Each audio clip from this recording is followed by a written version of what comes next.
get talked about. And I'm like, when you're in pain, he's a vet. Okay. He's had seen a lot of combat,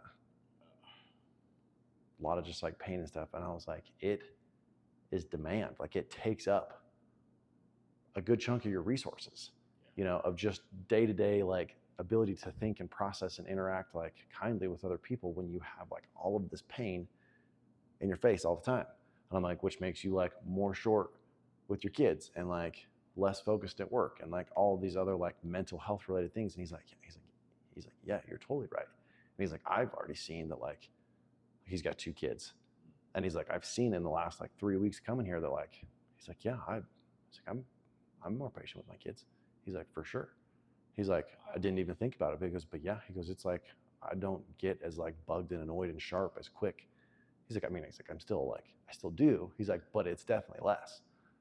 And he's like, and I think part of it was just like, is my pain has gone down.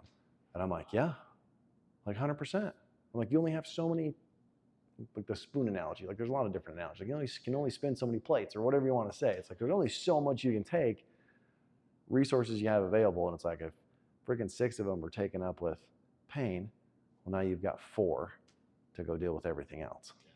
Like he's just doing better. He's like, yeah, I'm being more patient with my kids. I feel like that should be talked about because people don't talk about that. That like pain affects how you treat people. Like that was the whole point. It was like pain affects like how you interact with other people. If you're in chronic pain all the time, it affects like your mood. It affects like your relationships. Like that's what he was getting at. Because yeah, nobody talks about how pain affects your relationships.